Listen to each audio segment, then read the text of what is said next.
Si tulikubaliana ya kwamba Laikipia hii imeteseka kwa miaka nyingi kwa mambo ya wizi wa ng'ombe na mambo ya ukosefu wa usalama na wananchi kukosa kuishi kwao kwa sababu ya magaidi na wakora na wale matapeli, watu wanaotuharibia amani. Mimi niliwahakikishia ya kwamba hiyo maneno ya ukosefu wa usalama sehemu hii tutakabiliana nayo na tutahakikisha kwamba mko na amani ya kutosha, watoto wenu wasome na nyinyi mfanye kilimo na maisha isonge mbele. Lakini pia tunaelewana jameni? Na kwa sababu hiyo mashule nyingi, karibu mashule 40 yalikuwa yamefungwa sehemu hii kwa sababu ya kukosekana kwa amani. Ni kweli ama si kweli?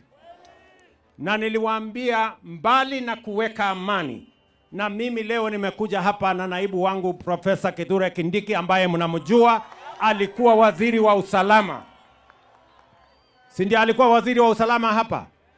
Na yeye alishughulika, nilimtuma hapa ashughulike na mambo ya usalama wa sehemu hii.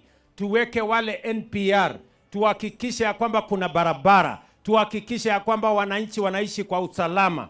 Mimi nikikuja Laikipia leo, mimi naelewa watu wa Laikipia kwa sehemu kubwa, almost 70-80% kumepatikana usalama hapa Laikipia. Ni kweli ama si kweli?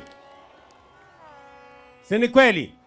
Ile sehemu kidogo imebaki, wale wajeuri kidogo wamebaki, mimi nitashughulika na wao. Lazima wakome kulete mambo ya mauaji na mambo ya kuharibu mali ya wananchi na mambo ya kuiba mifugo ya wananchi wa taifa letu la Kenya. Kukuja hapa kwako leo ni furaha kwetu, sana sana wakazi wa sehemu hii, kwa sababu wakati ulichukua usukani wa kuongoza taifa letu la Kenya 2022, mahali hapa usalama ulikuwa umeharibika kabisa. Watu walikuwa wamefukuzwa hapa na majangili na wakora na wezi wa ng'ombe.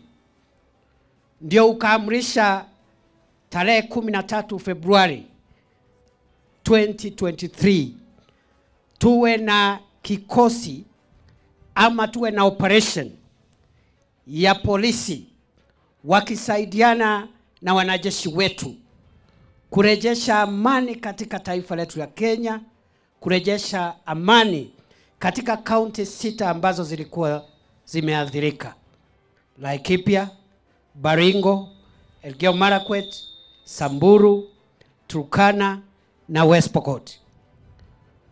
Na ukanituma hapa nikiwa waziri wako siku hiyo wa usalama wa taifa. Wewe rais ukatuunga mkono. Hata kama uchumi ulikuwa mgumu, ukatutafutia pesa. Tukanunua magari ya kisasa ya polisi, armored personnel carriers and mine resistant ambush protected vehicles. Tukakuja hapa rais, tukasungukana na hao wakora, Mungu akatujalia. Now you gave us a lot of support. When we needed to increase the number of National Police Reservists, ukakubali, tukaongeza NPR ya hapa. Kweli si kweli? Tukaweka formed up units ya security hapa through your support. And today, because of your commitment to end insecurity in parts of our country, today we are here celebrating the reopening of Ngarashi Primary School and other 8 schools in this region. Ile mulima 2 years ago, those hills you see there, 2 years ago, tulikuwa nasikia mabuduki na risasi kila siku. Kweli si kweli? Nakumbuka hapa kwa gate kuna ng'ombe zilikuwa na kunywa maji kwa hii dam 2 years ago. Watu wakakuja wakora, wakakuja wakafagia zote na wakaua mtu hapo. Kweli si kweli?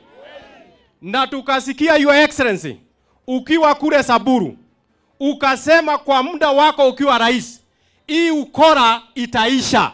And you said enough is enough 2 years ago.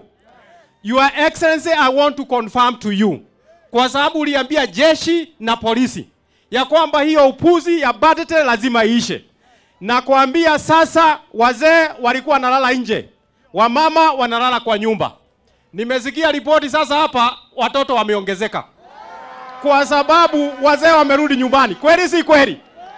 Your Excellency, you gave us those instruction ya kwamba maneno ya bunduki lazima ishe.